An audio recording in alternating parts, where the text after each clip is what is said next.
Me voici présentement à Séville, en Espagne.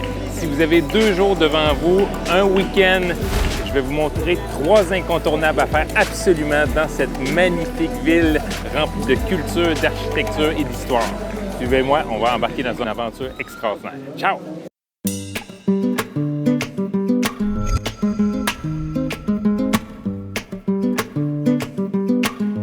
Mon incontournable numéro 1 est la place de l'Espagne.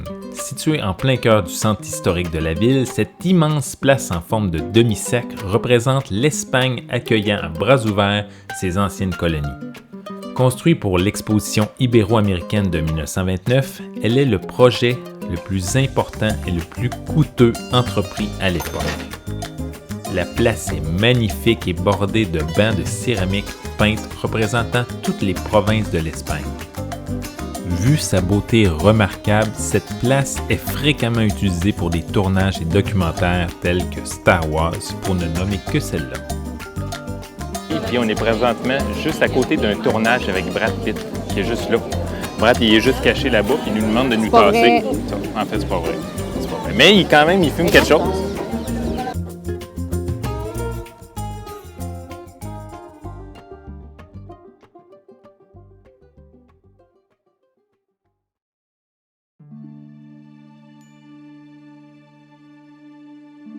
En deuxième place, je vous suggère fortement la visite de la magnifique cathédrale gothique Santa Maria du Siège. C'est la plus grande église gothique au monde. Sa construction a débuté en 1401 et s'est terminée plus d'un siècle après, en 1507.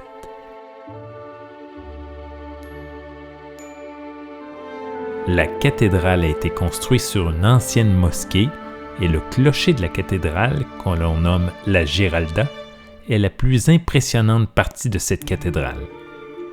À l'origine, ce clocher était un minaret de l'ancienne mosquée Almahad entre 1184 et 1198. Après la reconquête espagnole, il fut transformé en clocher avec un sommet de style Renaissance. La tour mesure 104,5 mètres de haut et est l'un des symboles les plus importants de la ville de Séville depuis l'époque médiévale.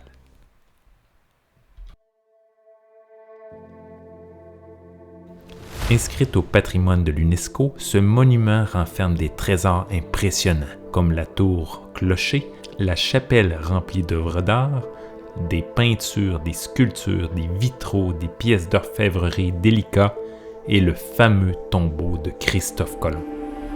Également, vous aurez le plaisir d'admirer la splendide cour des Orangers. C'est quand même pas commun.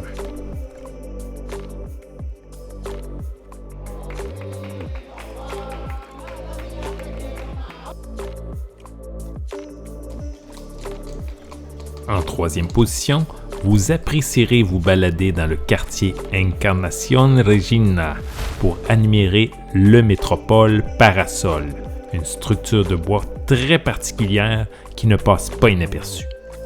Vous y trouverez un joli quartier plein de vie autant de jour, mais particulièrement le soir avec ses couleurs magnifiques.